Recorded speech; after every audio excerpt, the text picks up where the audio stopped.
Welcome to Moments with Marianne. This is your host, Marianne Pastana. And we're here today with special guest, Meghan Riordan Jarvis, who's here to share with us her new book, Can Anyone Tell Me? Essential Questions About Grief and Loss. So how can understanding grief as a form of trauma help us make sense of the confusing and unexpected ways our mind and body respond to loss? Well, today's guest is here to share with us just that.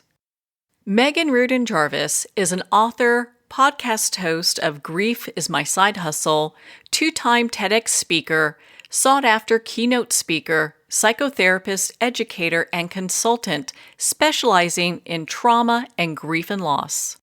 Meghan's 20 years as a clinician, combined with personal experience with grief and trauma, helped to create the Grief Mentor Method, which is an interactive, therapeutic process that helps everyone from C-suite leadership teams to individual grievers to create a structured, personalized grief process. So welcome to the show, Meghan Riordan Jarvis. Thank you so much for having me. It's a thrill to be here. Well, my goodness, what an honor it is to have you here and to talk about this book. So what was the inspiration behind writing this book? Yeah, so the subtitle for Can Anyone Tell Me is Essential Questions About Grief and Loss. And I have worked as a trauma therapist specializing really in grief and loss for the past 20 years, 22 years now, I guess. And I loved that work. I've been in it and worked with hundreds of clients, helping them navigate their own experiences with loss, everything from the deaths of loved ones, but also divorces and health concerns. And I really, I have master's degrees and lots of training, and I really felt like the work that I'm doing is partnered with my own personal experience, and I'm able to help people. In 2017, my dad died suddenly, and my dad died after a bout of small cell cancer. He was diagnosed with cancer, and then about a year later, as the doctors predicted, he died. And it was a very sad and difficult time in my life, but it didn't knock me off the horse. I was on a path, and I sort of stayed on my life path, and I needed some extra support. But in general, I was able to, I think, sort of how we call it, like integrate the loss of my dad into my life over the course of maybe 3 to 6 months. And I still grieve him, and I still miss him. But in 2019, my mom died suddenly while I was on vacation with her. And it was the complete opposite experience. It was much more like the experience I had been working with my clients who came in to see me with, really profound symptoms, not sleeping, not eating, depressive thoughts, confusion, brain fog.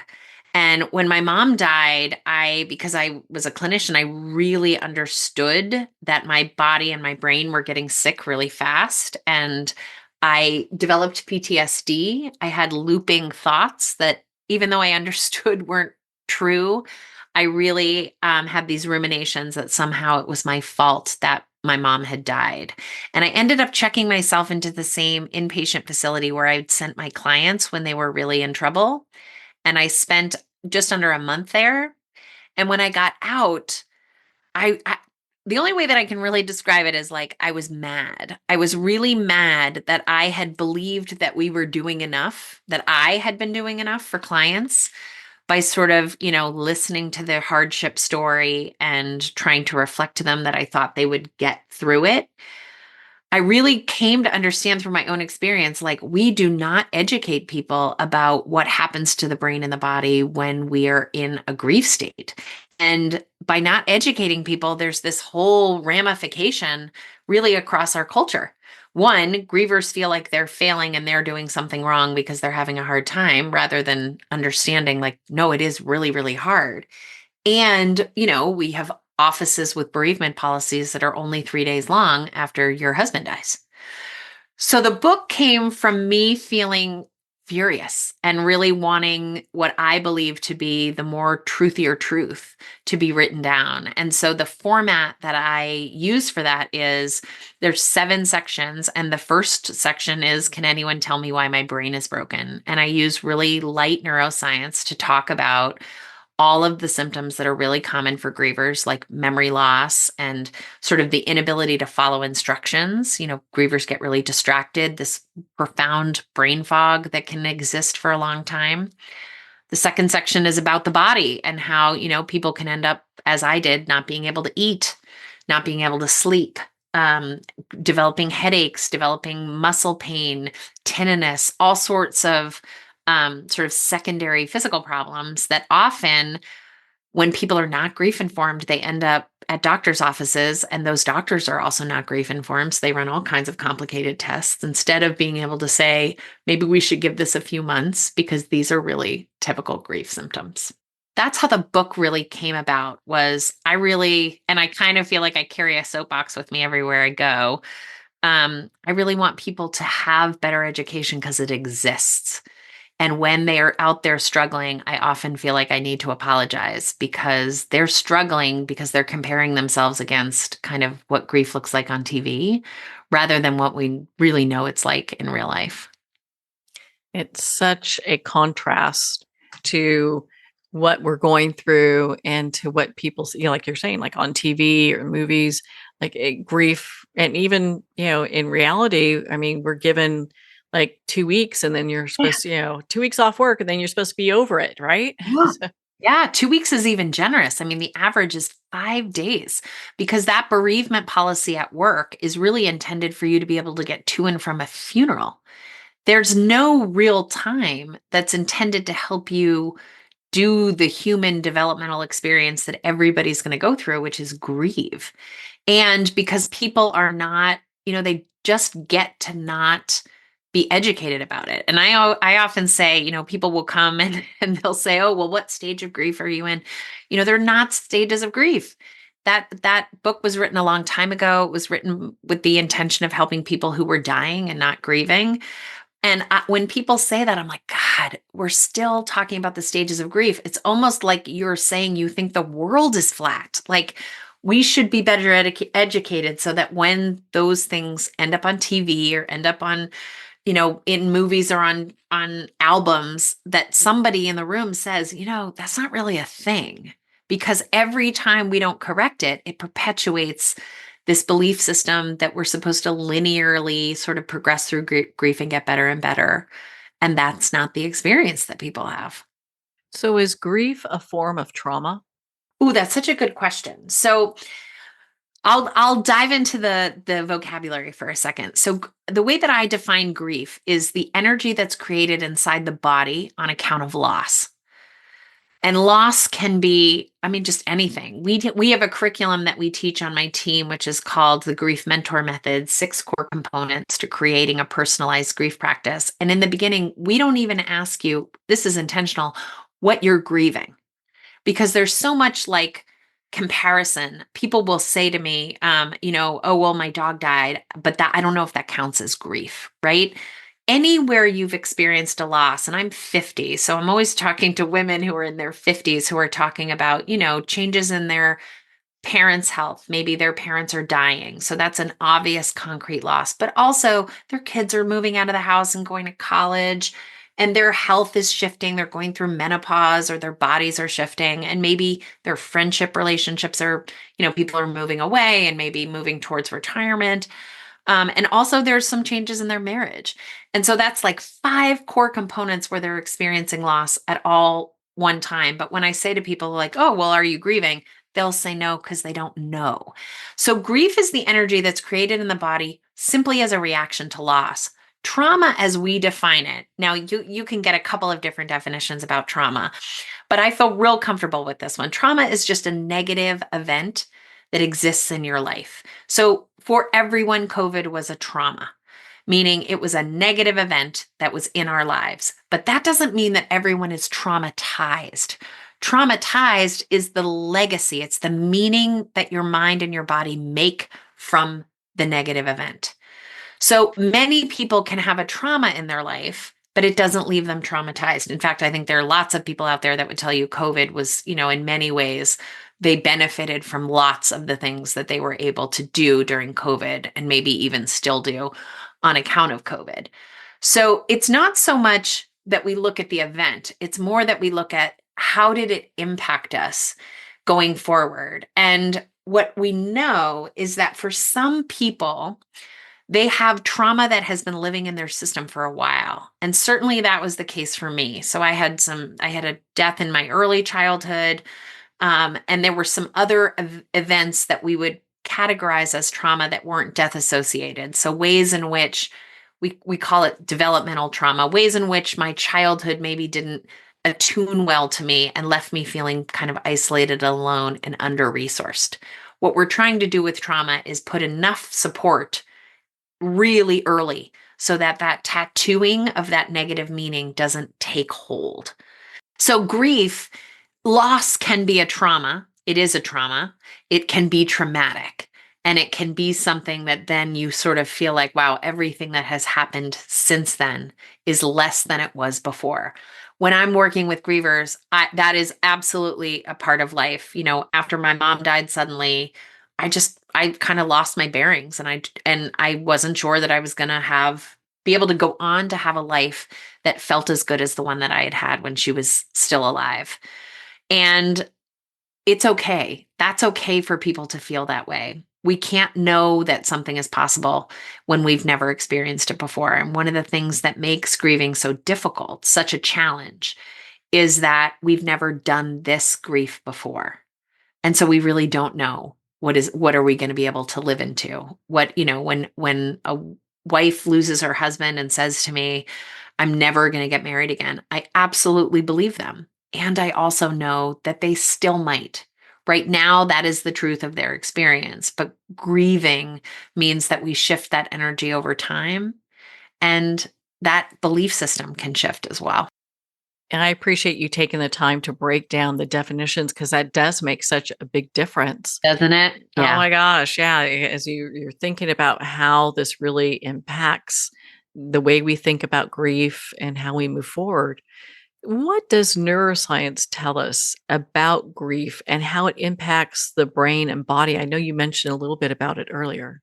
Yeah. So if you had told me I was going to be on a radio show talking about neuroscience when I was 20 years old, barely able to finish my college science credit, I would have laughed you out of the room. But I do love talking about neuroscience. Neuroscience is really the study of what's going on inside our brain and our spinal cord. And it is our central nervous system. That's our brain, our spinal cord, and our peripheral nerves. What we're teaching grievers is here is the innate response to something terrible happening. And here's just a quick primer. What we talk about is when something really bad happens, like you get a phone call and somebody tells you that your dad died, or you're in a car accident, or, all the things, your brain does this incredible thing right at the base. So if you were to touch where your head and your neck come together, that part of the brain is the limbic system. And the limbic system is the oldest part of the brain, and it sort of codes information in zeros and ones. So 0 is neutral, 1 is a threat. That's kind of the only amount of information it's able to take in. Behind your forehead is your prefrontal cortex, where you're able to do like complicated math problems and think about philosophy.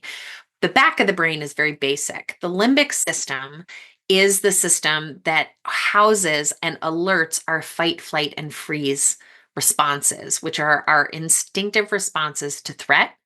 And Bessel van der Kolk, who is sort of a guru in the trauma world, calls it a fire alarm. So when the fire alarm goes off, it sets off this whole series of other events inside the brain.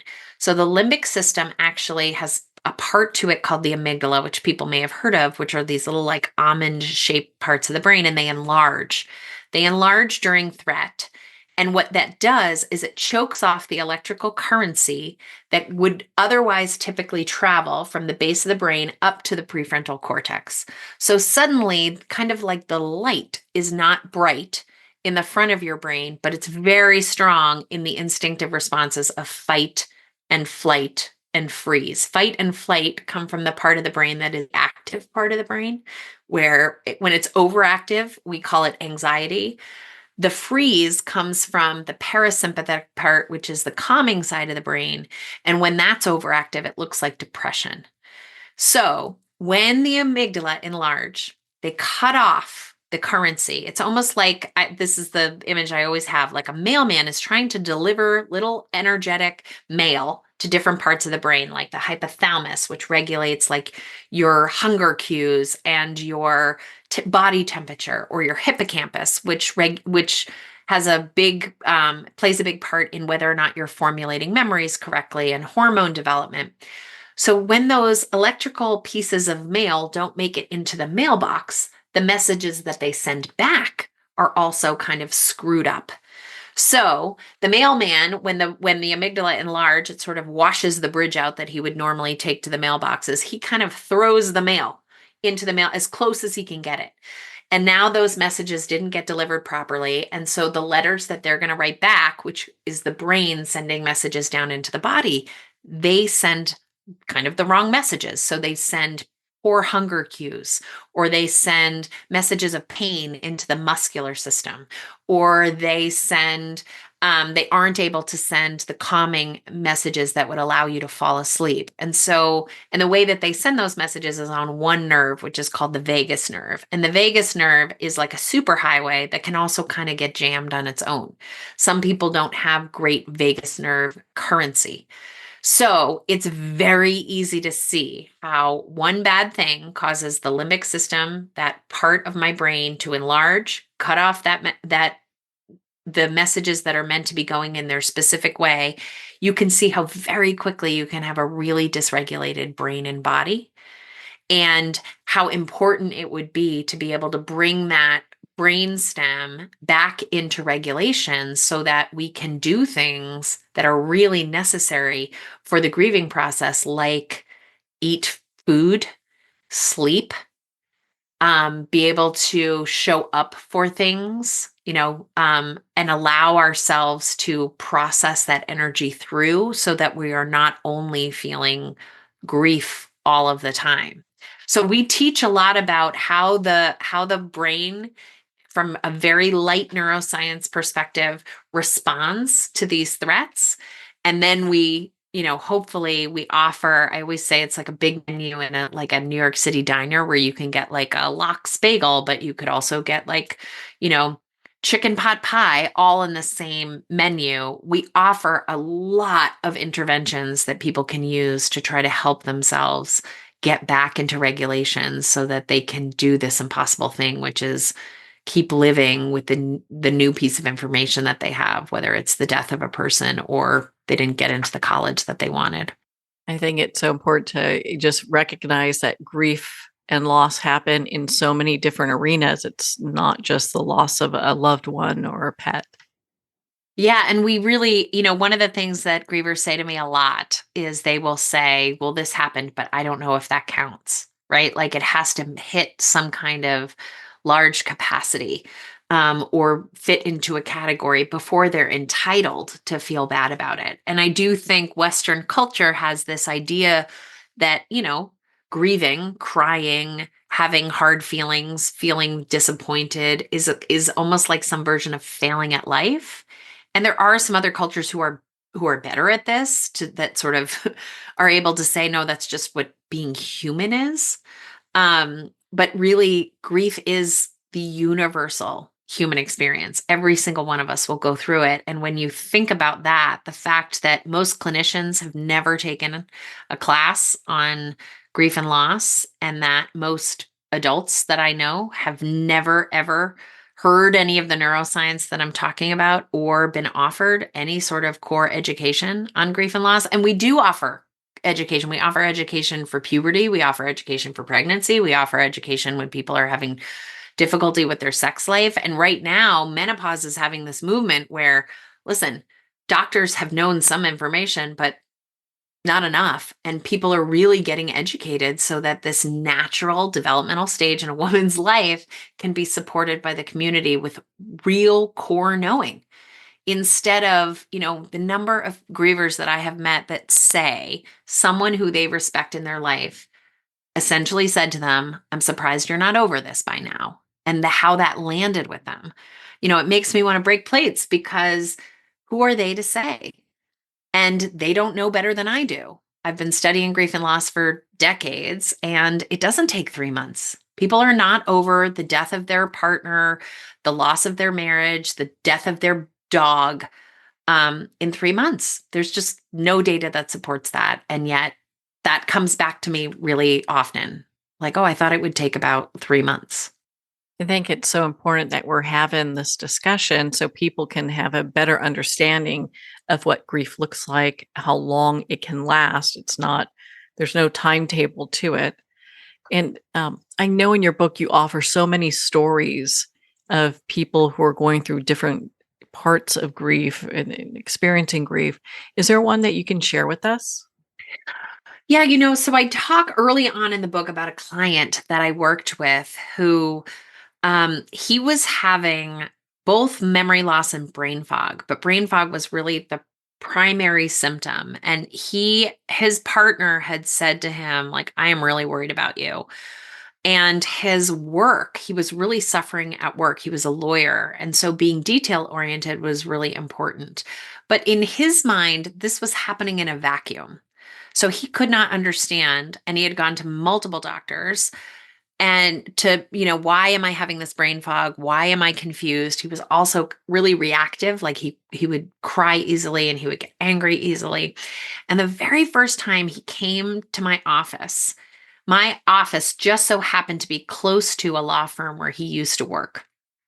And this is a really bright guy, like went to an Ivy League school, did really well in all the tests, doesn't have an academic record of problems. He ended up parking almost out of habit in the law firm that he had worked in for, I don't know, many years, came out onto the street and got completely disoriented and lost. So he called me and said, I can't find your office. And he said, this is where I am. And I knew exactly where he was because he was right outside my office, maybe like a block away. And I said, well, turn around, head for this. And he couldn't do it. So ultimately 50 minutes went by and he was getting more and more distressed and he literally could not orient himself to be able to find my office. He had the printout on a piece of paper of where my office was. And I hadn't met him yet, so I didn't really know his whole story. Second time, so we rescheduled. I'm pretty sure I didn't charge him for the session, but I did put it in my head like, that's a pretty incongruous, not typical response. He's in a lot of distress. The second time, I had sent him a note. If you get stuck, call me and I'll come out onto the street, which is what I did. I came out onto the street and then I said, like, look, see, next time you come, look for this building and then look across from this coffee shop and then here, and this is the silver plate and the gold numbers and he came up and he came inside. But again, we probably missed 10 or 15 minutes of the session. And I asked him, how long has this been going on, this brain fog? And he said, 18 months to 2 years. And I said, not even a really smart therapy question, therapist question. I said, what happened 18 months or 2 years ago? And he said, well, my dad died, but I don't think they're connected. Right. And here's the thing. Of course they were connected. And what had happened was his system was just increasing in distress and he wasn't recovering. And so it was almost like a cup that was just getting more and more full. But really, he had a very strong brain fog reaction because anytime he would think about living his life without his dad, he would almost have a panic attack. And so rather than having a panic attack, his brain would send him sort of this confusion. He'd begin to forget what it was that, was causing him distress. And then often he would be lost in a train of thought or lost in a work thing or literally lost on the outside of the street. So our work together really was me saying like, oh no, this is a grief response. And really unwinding it just as I've done here, like this is your brain is actually trying to protect you, but it's a little bit like that friend in college who brought like a 6-pack of beer to any time you had a problem. It's like, okay, well, that might solve the immediate problem, but it's going to cause some other problems, you know? So his body's instinctive response to create brain fog and sort of confusion around following instructions and some confusion around memory um, really did a good job of distracting from the fact that he was grieving his dad. And in a lot of ways, our physical symptoms can become so distracting and need so much attention that they do almost present like a buffer to something, they create a problem that's like, well, at least I can go to a doctor for this problem. The harder problem of how am I going to live on a planet without my father when I've never done that before, that's existentially pretty humbling. And again, part of the reason my team has created a curriculum around that is grief is really it's not a mental health problem. It's just a developmental experience that we all have. It can drive mental health problems the way anything can. But what we really don't do, mostly what we say is like, oh, I'm sorry you're having a hard time. Here's the name of a therapist. You can see them once a week. It'll be very expensive. And then you still have to go to work, go back to work afterwards. But most of the people that I work with grieve 24 hours a day for months and months on end. So they just need much more than talking to somebody for 1 hour about the truth and depth of their problem. They need tools and practices that will help support them, when they get in trouble. So one thing, I can't remember if it's in this chapter that I suggest this, but one thing that I suggest when people are really struggling like this gentleman was, is to have a triangle of trust is what I call it. 3 people that you can call in the moment that you are in distress. So you walk into the grocery store and you smell your mother's perfume and you get really overwhelmed. What can happen in that moment is you can kind of shut down and collapse because nobody else is starting to cry in the grocery store and nobody knows what's going on with you. And so what we do on our team is we say, pick 3 people, let them know you're going to call them or text them in the moment that the hard thing is happening. And they're going to be a little bit like your life raft. They can't solve the problem, but at least you won't be alone. And so my triangle of trust are 3 women who I really adore. My sister, my best friend, who's been my best friend since I was 11, and then another good friend. And they have very different personalities.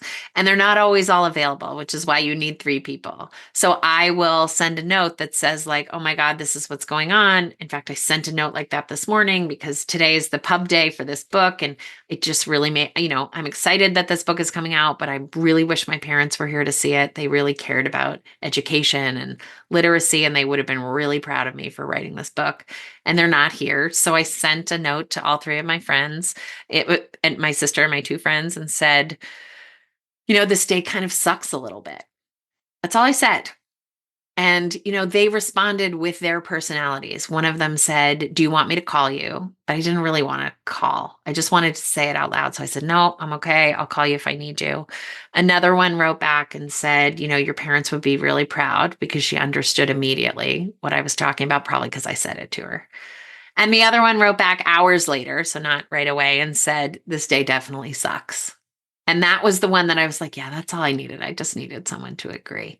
So we teach tools like that for people in those moments when their brains are really overwhelmed, that allow them some of the basic needs. Grievers need basic needs. They need nutrients. They need to eat food that has, the kinds of macronutrients that are going to help us create what we need in our body to do the things like think and rest and move.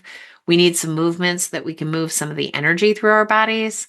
And we need human connections that we don't convince ourselves that we are the only people who no longer get to be part of the human race because of this really hard thing that we're going through. You touched on something that I'd like to expand on. And in your book, you talk about continuing bonds. And I'd love for you to share what that concept is with our listeners. I love Continuing bonds. So, and I will say I'm somebody who's really struggled to put it in action. And so I really like to be honest about, I really think meditation is impactful and I struggle to meditate. Continuing bonds is this beautiful concept that it was been brought to us by modern grief researchers who are still alive. And I think that's relevant, right? Because sometimes we're talking about people who've done studies and offered us things, when they only studied men, and the most recent study was 75 years ago. These folks, this is new.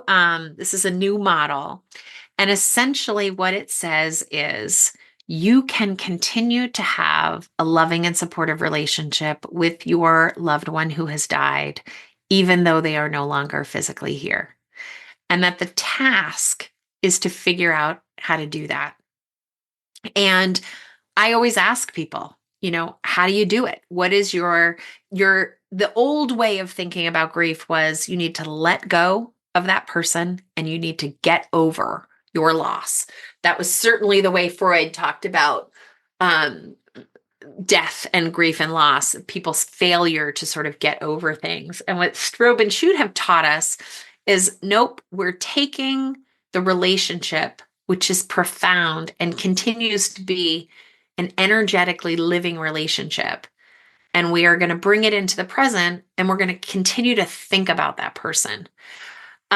There is a rabbi named Steve Leader who has a number of books. One of them is called For You When I'm Gone, which is just one of my favorites. He has another book called The Beauty of What Remains. For You When I'm Gone has a workbook with it.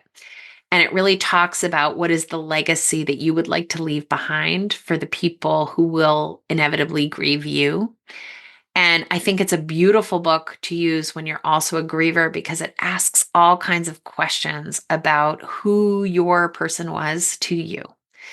And when you think about the pain of grief, again, we don't want to only be grieving our person, right? We don't want the fact that they are no longer here to matter more than the fact that they were in our lives to begin with. And so it is a little bit of a piece of work to consciously begin to think about how can I keep them in my mind? And Rabbi Steve Leader, what he says is spend some time looking out at the world through their eyes for them. Look at the world on account of them. And I love this practice because I have a hard time like sitting and although I did do it today, I have a hard time being like, "Hi mom, how are you?" That feels weird and awkward to me. It doesn't feel authentic. And honestly, I don't think she would answer me back. Like that wasn't her personality. Same with my dad, but continuing bonds can look like seeing a cardinal and feeling like, oh, well, maybe that's her. My mom was a real nature nut. We had bird feeders everywhere. And even though there's a part of me that likes the science more than the kind of the esoteric spiritual component, I believe she would come back as a cardinal if she could. And there do seem to be a whole host of cardinals that are around, when I'm barely looking for them. But the continuing bonds element, as Steve Leader would say, is to look out at those cardinals and say, look, mom, see, you love those birds. Those are your cardinals. And it's a way of continuing my relationship, continuing my connection that isn't strictly based on the fact that she's no longer here. So I do it with lots of things. We do it in ritual. We think about my mom was a big cheesecake lover. She was a dessert lover in general. And so on significant days or anniversaries, I'll ask friends, family members, to eat some cheesecake and think of my mom. And my dad was he loved tennis. So even though I'm not the world's biggest tennis fan, I'll watch tennis, get up in the summer and watch Wimbledon with my dad in mind. And, I know I'm not watching tennis with him, but a little bit I'm watching tennis with him. And so that's what continuing bonds is about is the understanding that we are never asking a bereaved parent to get over the death of their child. That is insulting and insane, but to live their life with the love of their child in their everyday, that's a different task. And it still has pain, right? It doesn't take away the grief, but it allows for you to actually plug into the loving connection. And I love that. I love when people tell me stories about my mom. I love telling stories about how funny she was. I love telling, the things that she loved and what made her irreverent and, paradoxical. Um, I love that. And I love being around people who know those stories and want to hear them and want to share them. And that really is what's at the heart of continuing bonds, is allowing you to stay in the loving space and the caring space of your person. And again, when I'm saying this, I understand that we lose people in complicated ways, that not everybody just has blissful love for the person that they lost, that, it's complicated when you lose someone to addiction or you lose someone who you were estranged to. The continuing bonds element might be that you're continuing to have a conversation with them about how they let you down and disappointed you. But it's not just focused on the death of them. It also really focuses on who they were when they were alive. I love that. I think many of us do that. We look Yeah. at signs, and I know one friend used to see feathers, another Yes. dimes. Yes. I see dragonflies or ladybugs. So everyone's got a little something. Yes. And I have a very mixed feeling about that. There's a whole chapter in the book which is called Can Anyone Tell Me Why I Think That Butterfly Might Be My Mom? And it really does talk not only about, like, there is some neuroscience behind that spiritual center, and it does actually enlarge in grief. And we have quantum physics out there, which tells us that, we do not destroy matter and we do not create matter. So even though someone dies, the atoms of who they once were are still on the earth. And so who's to say? Who's to say that those atoms couldn't somehow collect and influence, you know, the universe to drop a dime for you to pick it up and know that that was a gift from your mom? I certainly have sat with hundreds and hundreds of grievers and heard thousands of stories that to me are pretty convincing. They're too, um, I don't know what they are, but they're not nothing, is what I often say. I think it provides a lot of hope for people and maybe some, a little bit of joy. Yes. Yeah, because, again, I actually interviewed a medium named Bill Phillips yesterday, and a lot of what he does is help people feel more connected, right, to their person who he describes as being in a different spiritual plane.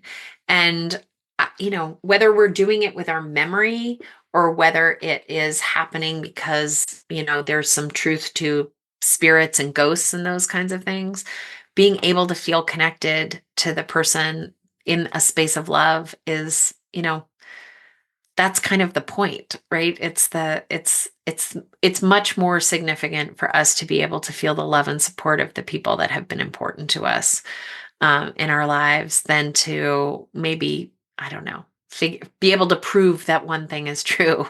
And I'd rather have the support and the skepticism than learn that, it's just random that I often see 1212 every day, which is, people call those angel numbers, those repetitive numbers. I look for those too. So I know what you mean. Those things show up and I pay attention. I'm like, huh, how often does that happen? And, it's encouraging to get those, and they could be messages or just markers in our road, but whatever it is, I know it provides a lot of hope. So Yeah, and I'll just say about this, I did not have that experience right after my mom died. One of the things that made me really, that was like a hallmark of my PTSD, is that I really had this belief that I was somehow kind of complicit, that I somehow contributed to how she died. And even though I know that that's not true, when my PTSD flares up, I will believe that thought. So I'm just saying that so people hear that. I was not interested in the possibility of signs. And I wrote a memoir called The End of the Hour. And I really describe what the days were after my mother's death. And let me tell you, there were plenty of signs, skies that looked a certain way, numbers on the radio. There was a butterfly, which is the Christian symbol of resurrection, that like attached itself to me right before I was leaving her house for the last time. I mean, there were plenty of things that other people would look and be like, oh my God, you must have found so much comfort in this. I write about them because I noticed them. And at the time, I was like, other people would believe that these mean something, but I know they don't. So I'm only saying that because I work with grievers who are like, I want to believe in signs. I want to see signs and I don't get them and it breaks my heart. I'm only offering that I think just like grief, sort of our understanding of grief and our interactions with things like spirituality and identity, I think they ebb and flow as well. And I was pretty shocked one day. I had a very sort of significant nutso experience. I wrote a short essay about it when my sister was here. And I was like, okay, that is not nothing. That is something. And then I just sort of turned the corner of like, oh, and now I see things everywhere. So, and I think of that as probably some of the way in which I learned to navigate my pain. I had less pain and I was more available for some of the soothing that the signs might offer me. But I'm just saying it for people because I hear it all the time. Like, I want to have that happen. If you're not having it happen right now, it doesn't mean it's never going to happen. I can't promise that it will, but I just want you to hear that it may still. You just might not be there yet. Well, I think that's good to hear. And you touched on something I want to unpack here a little bit. I think it's such a big thing. So, for friends and family of someone who is going through any form of grief, how can they be more supportive? Because we're always kind of stuck in like, what's the right thing to say? I'm probably saying the wrong things half the time. So, I want to make sure that I can be as supportive as possible. There's a section in the book. Do you mind if I read like a couple of pages? Because I write specifically for the people who are trying to support grievers. And it's almost like a manifesto that I ask folks to consider before they step into the position of being a supporter. Do you mind if I? No, not at all. I'd love to hear that. Yeah. So the book really is written. Um, it's really written for people who are grieving, but it is also written for the people who are trying to support grievers. So what I want folks to be able to do is grab this book at any point in their lives, because we're all going to need this kind of support at some point. But this I came up with this series of like, hey, let's do this check-in before you jump in to be the primary supporter. Because what I hear from grievers is folks are inadvertently causing them some pain, even though they're well-meaning. So this is what I ask people to look at, which is it says if you are grievers need so much support. If you are going to be supporting a griever, there are some things that you need to think about. Your job is to listen without judgment, not to try to fix the situation, and that is much harder than it sounds. Before you step forward, it can be helpful to ask yourself these questions. One, what is my energy like?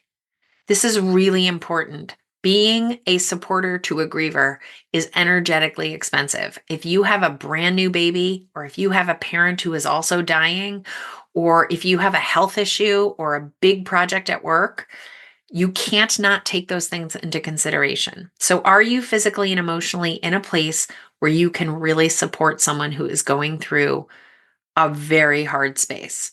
Or is that going to ask more than you have to spare energetically? Number two is, am I the right person? Sometimes the nature of the loss, our past relationship with the person, or the power of being feeling helpful draws us towards people, even though we know we are not in an actual space of closeness at this moment. Be careful not to insert yourself. I hear this from grievers a lot. Their cousin, who they were close to when they were 12, but they don't really know right now, keeps texting them, and they know it's well intended, but it feels intrusive. So I ask people who are supporting, be really honest about, I know you want to help, but are you sort of a planet that is rotating close enough that that is going to feel authentic? The third one is my desire to help about me? So is there anything about the griever's content around their loss that feels connected to your own story? You want to be really careful not to project your own unresolved needs into a new situation. This could look like an urge to tell your own grief story to meet your own need for validation rather than really being able to listen to a griever. Again, this happens a lot and it's well meaning people, but their desire to help really comes from the fact that they are not able to look at their own pain and loss as having fully healed. And so they're kind of maybe using this moment with their own grief. This one I think is really important. Number 4, can I handle the other people? So you may be comfortable with your griever, but what about their spouse or their parent? There are many people that are adjacent to a loss, and your relationship with all the players need to be considered. Like if you are trying to support your best friend through the loss of her mother, but you and her husband don't get along at all, that has to be taken into consideration. So if offering support to a griever means you're going to have to step into a contentious, uncomfortable relationship with another person, you have to take that into account. You can't pretend that's not happening. And then number 5 is who else is on my team? So if you're a supporter, you're going to need support. And your team does not need to be connected to the loss or even the people involved. Sometimes it's better if it isn't. But your team should consist of people who know that you're doing something hard and can be there with you and for you without judgment or a desire to fix, just as you are for your griever. So I like that little manifesto to check in with folks because particularly in the early days of loss, it's very confusing. And sometimes people try to get into the kitchen who don't really belong there, and being able to sort of give folks a check in. And then that helps you understand maybe, again, I always think of like the griever is the sun and all the other planets are orbiting around it. It might help you get a sense of where you are in the planetary orbit and be able to support from there. So the other thing that I tell people who are supporters is do not support in a way that is not authentic to you. Nobody wants me to bring them a lasagna. I am a terrible cook. And when people send around a food train because this person's experienced a loss, I never sign up because that is actually more energetically expensive and is going to make me feel bad about myself rather than what is intended, which is to show up for love with the griever. So instead, I do the things, which is I'll write a note that says, when you want some support or you need some books or podcasts, I have a whole bunch of resources. I'll send them to you. I don't send them right away because in my experience, they get lost. People don't use them right away. And also, if people have kids, I'll take those kids to the water park for the week. I'll take them to Disney if you need me to. I have 3 kids. I can throw 5 other kids in the back of my car and not even notice that there are more kids there. I also, I'm a grief expert, so I can do the funeral home with you. I can do the service with you. And that's what I offer. I offer what's authentic to me. And I think that's really important. The other thing that I say to people who are supporting grievers is there's no such thing as offering the exact right kind of support. Your griever feels like crap because this feels like crap. You are not going to take that away. And there is a real chance that whatever you offer from the best possible place might not land. It might not feel great to the griever. And so we also do some coaching with the griever to sort of, let people know when what it is that they're offering doesn't feel great. I worked with someone years ago whose mother was very religious, and people in her community kept sending cards that said, like, your mother is in heaven with your aunt and her mother. Um, and that's not what my client was believed. And so she just said to her husband, like, I know what those cards are. Can you open them and just tell me who they're from? Right. So his job as a supporter was to sort of filter some of the religious component, which, caused her some pain, but she could still get the love, maybe even in a more perfect way than the folks who were sending it were able to provide it. Yeah, it's a whole nother thing about having to be careful that we're not putting our beliefs on what a griever's going through. It's really tricky. I mean, you know, there are some folks out there that have these great lists that are like, never say at least, at least you can get married again. At least you got to hold your baby. At least anything that starts with at least is minimizing. I don't usually create lists of things of what not to say because I've been really humbled in my experience. I have had people, even the phrase at least, sit down and say the most loving thing that someone said was the exact same thing that someone else told me made them want to burn their eyebrows off. So what I think is that we have to attune as best we can, be patient with the fact that we're not going to get it right, and just try to stay in the connection and stay, keep learning and keep trying. Why do you think some people experience physical symptoms when it comes to grief and loss? I think everybody experiences physical symptoms when it comes to grief and loss, actually, because I think we grieve with our bodies, and so I think just the same way that we experience, the stress of the start of the school year or the stress of having a presentation or the excitement of going to a Taylor Swift concert, we feel all those things in our bodies. So I just don't believe that there would be a human out there that wouldn't feel um the emotive experience of grieving in their bodies. The way that I think it shows up as symptoms, I had a pediatrician say this thing to me one time. I have three kids. One of them gets sore throats. One of them had febrile seizures when she was young, which is, when you get a high fever, you end up with a seizure, which is freaking terrifying. And another kid that got ear infections. And the pediatrician said to me, everybody's body has its own way of being sick. And I just thought that was so fascinating. Most of my young adult life, all the way until probably 5 years ago, I threw my back out. And I always thought throwing my back out was because I had too much stress in my system. Like there was too much energy in my system.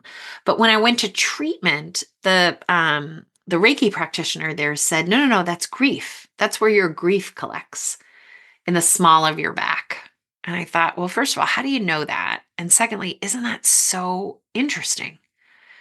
And here's the thing, I haven't really thrown my back out since I learned that my grief manifested itself in my muscles. So, our body has those 12 systems, our respiratory system, our reproductive system, our digestive tract, our hair, skin, and nails. Any one of those can be impacted by stress. And so when you think about when teenagers are breaking out, they're breaking out because their hormones are all over the place, which is a form of stress in the body. When you think about somebody who's run a marathon and can't walk the next day, they can't walk the next day because there's lactic acid buildup in relation to the stress of all of that physical running the day before.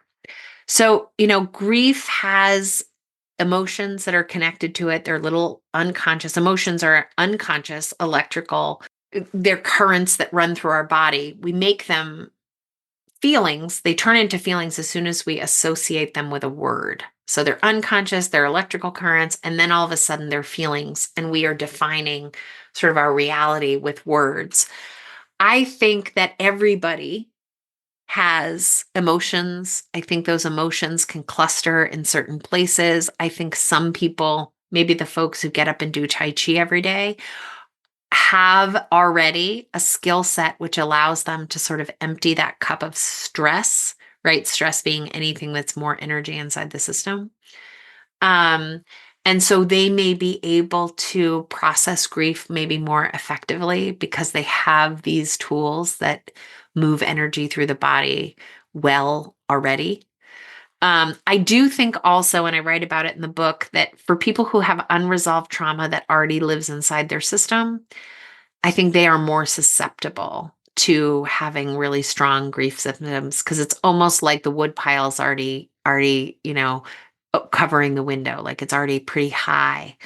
And so I think for those folks, when you know that you've grown up in poverty, you had a death in your family already, there was mental illness, there were drugs and alcohol, anything that kind of falls in the ACEs score, which people can look in the book and look up and learn about.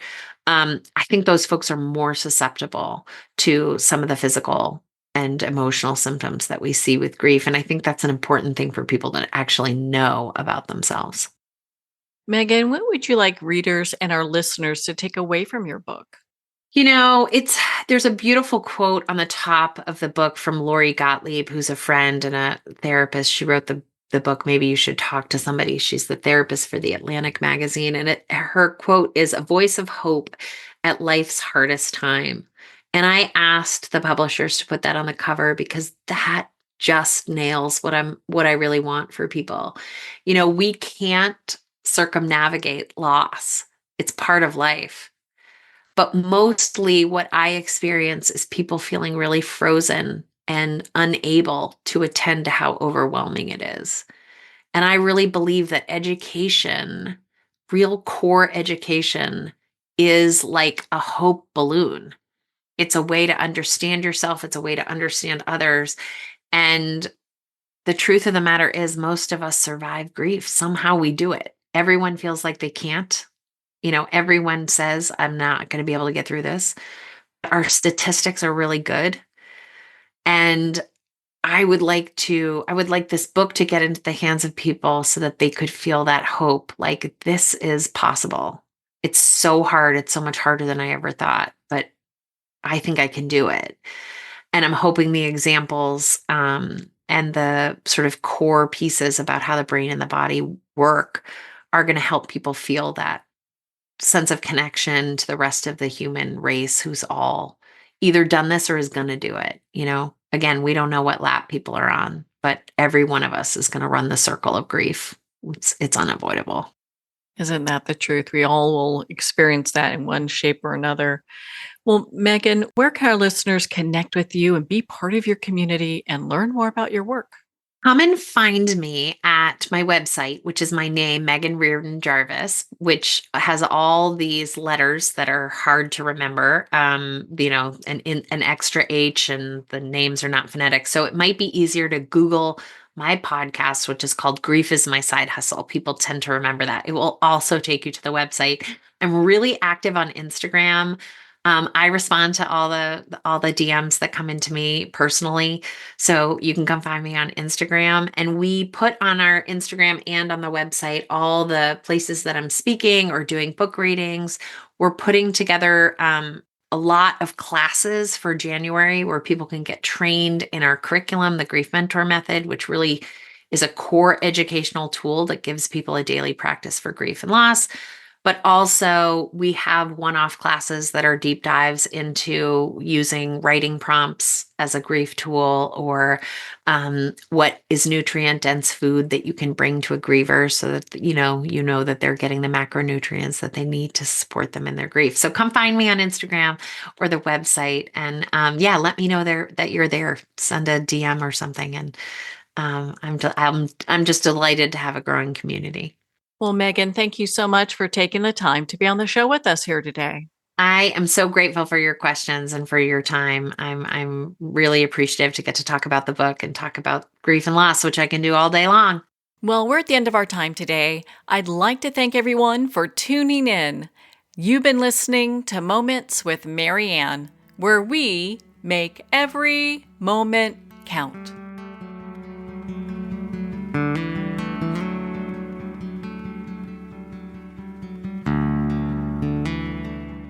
In a single moment, your life can change. Moments with Marianne is a transformative hour that covers an endless array of topics with the best of the best. Her guests are leaders in their fields, ranging from inspirational authors, top industry leaders, and business and spiritual entrepreneurs. Each guest is gifted and a true visionary, a recognized leader in her own work, and while teaching others to develop, refocus, and grow, Marianne will bring the best guest and sometimes a special surprise. Don't miss this. You never know just which moment will change your life forever. Make sure to tune in and visit momentswithmarianne.com for more information.